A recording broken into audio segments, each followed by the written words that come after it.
Hello everyone, দেখো তো আজকে কী রেসিপি নিয়ে এসেছি। আজকের রেসিপিটা হচ্ছে মাছের ডিমের ঝুড়ো। তার জন্য আমি সবার প্রথমে যেটা করেছি, একটা বাটিতে অল্প জল গরম করে তার মধ্যে নুন হলুদ দিয়ে মাছের ডিমগুলোকে ভালো করে সেদ্ধ করে আলাদা করে রেখে দিয়েছি। অন্যদিকে একটা কড়াইতে তেল গরম করে তার মধ্যে দিয়ে দিচ্ছি আগে থেকে কিউব করে কেটে রাখা আলু ভাজার জন্য।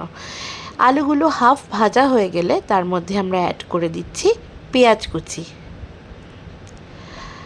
আর দিয়ে দিচ্ছি 3 থেকে 4টে কাঁচা লঙ্কা। এরপর সমস্তটা ভালো করে নাড়াচাড়া করে নিচ্ছি।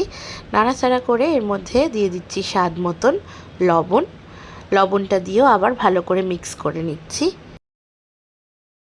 এরপর এর মধ্যে দিয়ে দিচ্ছি অল্প করে রসুন বাটা, দিয়ে আবার ভালো করে নাড়াচাড়া করছি যতক্ষণ না রসুনের স্মেলটা চলে যাচ্ছে।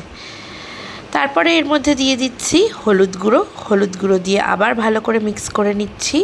পুরো তরকারিটা মিক্স করা হয়ে গেলে তার মধ্যে অ্যাড করে দিচ্ছি আগে থেকে সেদ্ধ করে রাখা মাছের ডিমগুলো, দিয়ে সমস্তটা ভালো করে নাড়াচাড়া করে এরপর এর মধ্যে অ্যাড করছি খানিকটা জল অ্যাড করে আবার পুরো তরকারিটা ভালো করে একটু সেদ্ধ হতে টাইম দেব। তার জন্য একটা ঢাকা চাপা দিয়ে দিচ্ছি। এরপরে ঢাকা তুলে আমরা দেখে নিচ্ছি কতটা সেদ্ধ হয়েছে। যখন পুরোপুরি সেদ্ধ হয়ে যাবে, এরকম একটু মাখো মাখো হয়ে যাবে, তখন আমি মাছের ডিমের ঝুড়োটা আলাদা একটা পাত্রে নামিয়ে নিচ্ছি। ব্যাস, আমাদের মাছের ডিমের ঝুড়ো রেডি। সবাই কিন্তু বাড়িতে ট্রাই করে জানিও কেমন লাগলো, আর কমেন্ট করতে ভুলো না। Till then, tata.